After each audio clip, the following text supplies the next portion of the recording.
way it erodes, totally different in big boulders.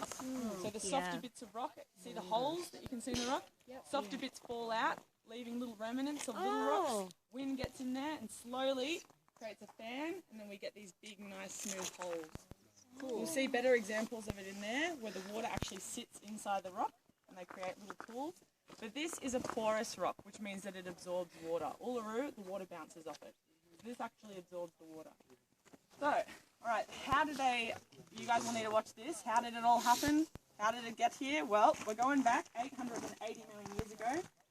Dinosaurs were extinct 65 million years ago. So this is a lot older than the dinosaurs. Wow. Mind you, Australia did not look like this 880 million years ago. We went through lots of changes. Rodinia, Pangea, Gondwanaland, that's wrong. All those different changes. But this is just so that you know what we're talking about. So we're going back to Central Australia, 880 million years. It was actually in the Northern Hemisphere somewhere at that time, and it was sort of slanted, pushed up. And Tassie was joined to Australia. Tassie was here somewhere. We probably had India in the side here, probably had Africa, business there somewhere.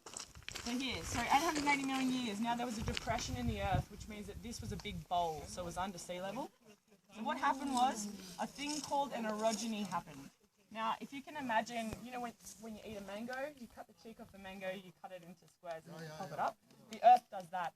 It's a mountain creating event. So it just pushes up the land. Unlike two tectonic plates, which creates ranges, and more comes up from the bottom, so it cracks the Earth and pushes it up.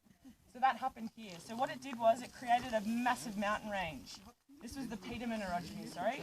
That was the name of it. Big mountain range, about 12 kilometres high. So we were saying before, Everest is 8,448. This is almost 3 kilometres higher than the Himalayas. So this is made up of all different sorts of rocks, sandstone, but lots of soft stuff.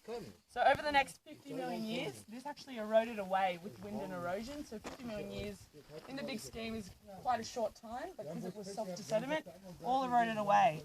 And what it did was, it came to ground level and we had that depression again. Now, if you can imagine, this is all the ground here is full of all these sediments that were once a mountain range, an old mountain range. So two alluvial fans formed. Now this is very complex geology, but I'm just going to say two big holes formed. Okay? Two really, really big holes in the earth, in amongst that depression. So we have a bowl in the earth and two big holes. Mountain range over here. What happened was an inland sea, because it's under sea level, came in from the west. So this inland sea brought in all the heavy stuff from this mountain range, something I prepared earlier. So it brought in all the heavy rocks and it filled the first hole. Filled the first hole with all the different types of rock, right? Go. Then another 10 million years later, now that hole is filled. Another inland sea came in, bringing from a different direction Arco sandstone, and some also from that old mountain range, and filled up the second hole. So Arco sandstone was in the second hole. So we've got two holes, two that were once empty holes, they're now filled. Now lots of heat compacted these two compounds together, solidified, so we've just got these two big rocks in the ground. So when Arco sandstone solidifies, it looks something like that. Right? So there we go. So as you can imagine, ground level here, and we've got these two big things under the ground. Then what happened was 350 million years ago, we had another orogeny. Not as big, but this orogeny, where the land pushes up, was called the Alice Springs orogeny. So when a really long time between orogenies.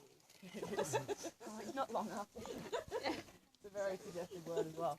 So a lot of you haven't been to Alice Springs yet, but when you do go to Alice Springs tomorrow, you drive through a thing called the Gap. There's these two big ranges on either side. There's the West McDonald Ranges and the East, and they're massive and they're really beautiful. This happened during the Alice Springs orogeny. The canyon happened, Uluru happened, Kata happened. So around this time, everything was just gone out of the ground. So it was a really big mountain creating event that happened. So what the Alice Springs orogeny did to this area was, it pushed up this first one and twisted it 12 to 15 degrees. So we had all these things sticking out of the ground. So that's sitting there like this. Then the second one, it also pushed it up, but with this one, it twisted it a full 90 degrees. So if you can imagine, when that inland sea was coming in and laying all the layers over millions of years, all the layers down the bottom, when this was pushed up, the older layers twisted and is now at the east end. So where you guys finished your walk yesterday, it's 50 million years older to where the climb is. So 50 million years older, so it's twisted 90 degrees. Mind you, there's still a lot of rock underneath there. This is a different shaped rock. I couldn't find a good one. But yeah, so that's not... So Uluru and Kata are both icebergs. So what you can see is only a portion of what there actually is of that rock. So does anyone have any questions about that before I go on to the next? It is confusing, I know. A lot of people are like, yeah, they're connected underneath with a tunnel. Yeah, it was like a big mountain range and gone. No, they're two different materials. They're not connected.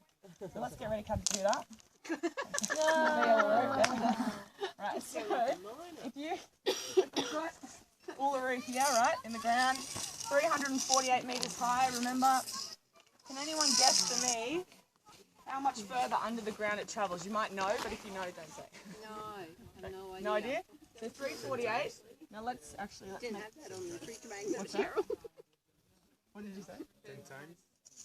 Oh yeah, almost. So say that's 348. Let's say this is 500 meters, my scale. Sorry, Uluru is going to be a bit smaller now. We've got a scale. 500 meters, right? We're here. So we go 500, 1 kilometer, 500, 2 kilometers, 5, 3, 4, 5 kilometers. 5 k's underground it travels. Kata about 3 kilometers underground. Now they haven't dug to get those results. I think it's done through sonar waves. But what's cool about Uluru is it actually fans out slightly.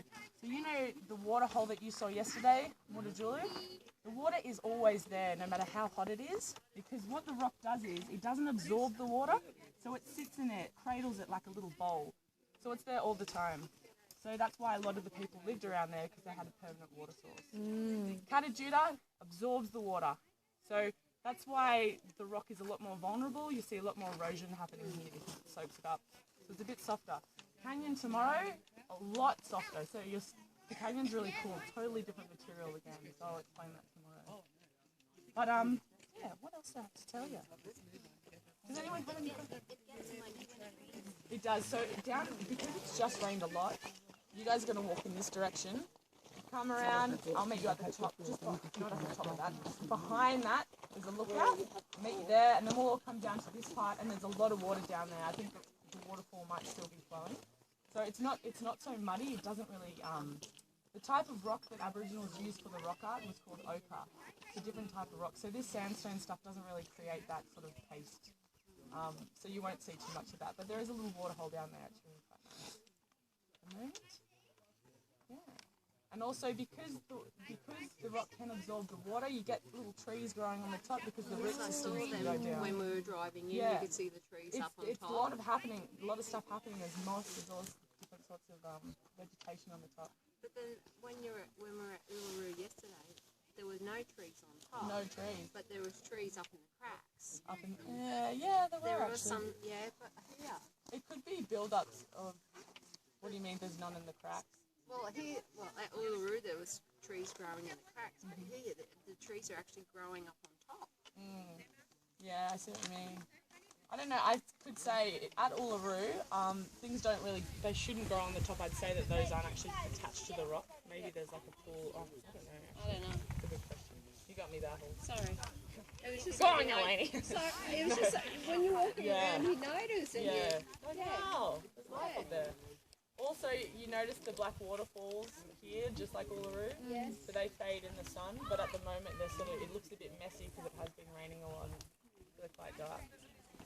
So when you guys go for the walk, now this part is about 3.3 kilometres. You walk this direction, so the rock is always to your right hand side.